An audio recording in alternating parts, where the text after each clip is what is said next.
Welcome back to High Stakes. Today, we will be discussing the following NBA matches that is happening on Saturday, October 28th, 2023. We will be providing our team, total, and prop picks for the day. Before we get started, please remember to subscribe to our channel and turn on notifications so you don't miss any of our videos. If you want access to our premium picks, you can check out our Patreon page. You can find the link to our Patreon page in the description and comment section below. Chicago Bulls vs. Detroit Pistons. The Bulls had a subpar offensive performance in their initial game, shooting at a rate of less than 42%. Their three-point shooting was also lackluster, with under 30% accuracy. They struggled with ball movement and were prone to turnovers, creating additional scoring opportunities for the Pistons.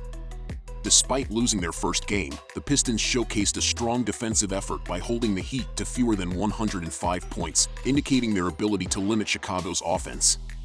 In their debut game, the Pistons didn't score heavily, but they held their ground against the reigning Eastern Conference champions while excelling in rebounding and showing aggressiveness on the offensive boards, providing them with numerous extra scoring chances. Conversely, the Bulls faltered defensively in their opening game, conceding over 120 points, making it challenging for them to contain the Pistons in this matchup. It's advisable to choose Detroit to cover the spread. Our NBA predictions are highly reliable for making NBA picks. The Bulls averaged 112.8 points per game last season. They scored 104 points in their first game and averaged 115.3 points per game in their last 3 games against the Pistons.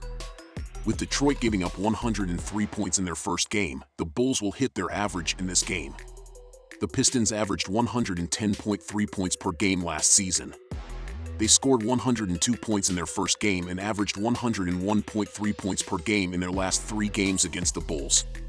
Even though Chicago gave up 124 points in its first game, the Pistons won't score enough points to push the score over the total.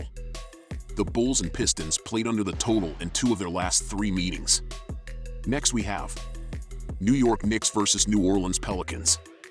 In their season opener, New York faced difficulties with their shooting from within the 2-point range, and this is a cause for concern.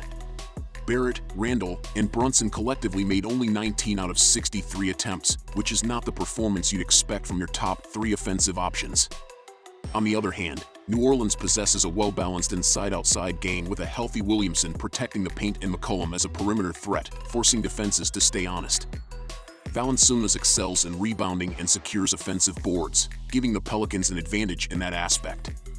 The Knicks put up a fight, but until they can establish a more efficient rotation and improve their shooting, it's prudent to be a bit cautious about their performance.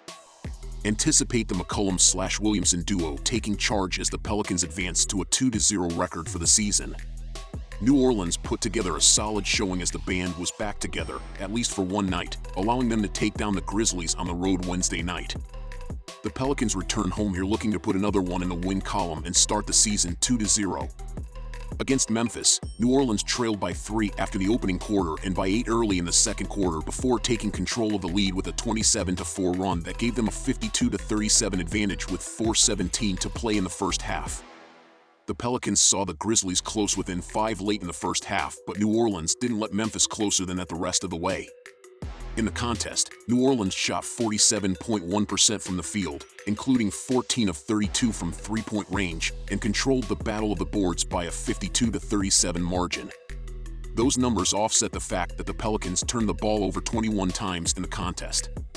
C.J. McCollum led the Pelicans with 24 points and 6 assists as one of 5 players in double figures for New Orleans in the contest. Zion Williamson, in his first game since January 2nd, scored 23 points and pulled down 7 boards for the Pelicans. Brandon Ingram chipped in 19 points, 7 rebounds plus 6 assists. Herbert Jones added 13 points plus 8 boards, while Jonas Valanciunas posted a double-double with 12 points and 12 rebounds in the victory. The Pelicans have to get some better production from their bench group as the reserves scored only 20 points in the game. Our total pick is over. Next we have Memphis Grizzlies vs. Washington Wizards. The Grizzlies opened their season with 2 challenging games, especially struggling with their performance in the paint. They suffered a home defeat to the Pelicans and followed it with another loss to the reigning world champion Nuggets. Both of these opponents possess strong inside players who can disrupt the Memphis team, which is still adapting to life without Steven Adams in the paint. Furthermore, these two teams are capable of posting high scores, a task that Memphis will find challenging in the absence of Morant. In contrast, the Wizards should be a more suitable adversary for the Grizzlies. Memphis boasts strong wing defenders who can impede players like Kuzma and Poole. The Wizards lack the dominant inside presence that could overpower the smaller Grizzlies. The Grizzlies are unlikely to be affected by the short trip up the coast and a back-to-back game so early in the season. This should mark the end of Memphis's winless start to the season with a victory on Saturday. Take the Grizzlies with a -1.5 point spread. The Washington Wizards parted ways with their top two players in the offseason, shipping off Bradley Beal and Kristaps Porzingis, as the team begins to look toward the future and rebuild the current roster. The centerpiece of all the deals is former Warrior guard Jordan Poole. Poole, part of the 2021-22 Warriors World Championship team, is young enough to be part of the rebuilding Wizards. In the opener, the Wizards were blasted by the Indiana Pacers 143-120 on the road. Kyle Kuzma led the way with 25 points and Poole chipped in with 18 points. Unfortunately, after leading by 5 at the end of the first quarter, the Wizards' offense couldn't match the firepower of the Pacers. Our total pick is over. Next we have Philadelphia 76ers versus Toronto Raptors.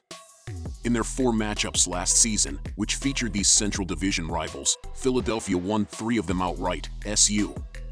However, in terms of point spreads, the games were evenly split with both teams covering twice, 2-2 ATS. The Sixers emerged victorious in the most recent 3 meetings, with their final encounter in May resulting in a 7-point win. Toronto displayed moments of significant struggle in the first half of Friday's game, and as the match reached its conclusion, they demonstrated a vulnerability in holding on to leads. In the last 8 minutes of play, they had a complete breakdown, being outscored 24-14, which led to Chicago forcing overtime and eventually securing the victory. On the other hand, the Sixers had a decent season opener and managed to stay competitive in the game despite being undermanned. Maxey appears prepared to contribute and help fill the scoring void created by Harden's absence. If they can introduce more offensive variety from their bench, they should be in a favorable position. Furthermore, Embiid has historically matched up well against the Raptors, averaging 28 points per game when facing them last season. Considering these factors, it's a good choice to take the Sixers and give the points.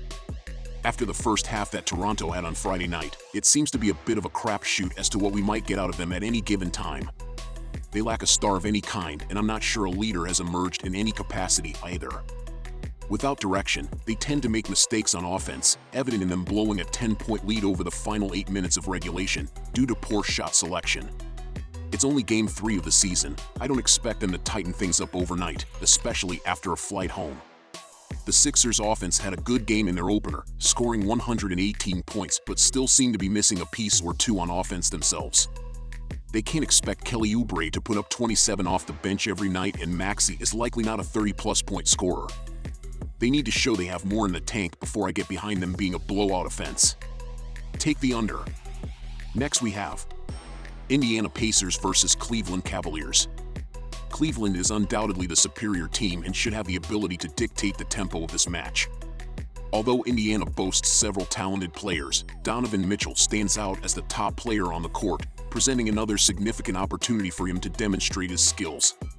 Cleveland has already been involved in 2 closely contested games this season, so there's potential for this one to also be a close encounter.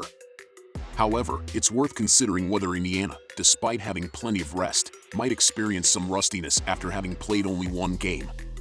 As a result, it's advisable to choose the Cleveland Cavaliers to cover the point spread at home in this game, pushing them to a 2-1 record. The Indiana Pacers had an explosive offensive game to begin the season, and Cleveland has shown the ability to score a good amount of points. Cleveland did connect on 12 3-point shots on Friday, so they should be able to connect on threes consistently. That was with Max Strus and Donovan Mitchell combining for 6 of 22 from beyond the arc. Go with the over in this game, as these offenses should be able to find the bottom of the net often. Next we have Miami Heat versus Minnesota Timberwolves. The Minnesota offense had its fair share of opportunities in the first game, but regrettably, they couldn't make the most of them. While Miami boasts a strong defense, the sheer volume of shots expected and the Heat's vulnerability to fast breaks lead me to believe that the Timberwolves are likely to return to their average shooting performance. What really excites me is the Minnesota defense. With Towns and Gobert patrolling the low post and their proficiency in securing rebounds on both ends of the court, the Timberwolves have a significant advantage. While Miami may slow down the Timberwolves' offense, they will ultimately struggle against this formidable defense. In light of this, it's a wise choice to go with the home favorite, Minnesota, with a -4-point spread. The strength of each of these teams, at least in the early going, has been their defensive mettle. Both squads shut down their foes in the key in their season opener, and I expect that to continue here. Miami doesn't look to take shots from deep all that often, and their ability to slow the game and work it in the half-court will bring this game to a crawl at times. Minnesota's ability to close out possessions should limit Miami's shot attempts, and frankly, the Timberwolves don't look to jack it up from deep that often either. This game will be played primarily in the half-court setting in a methodical fashion. The under is the play.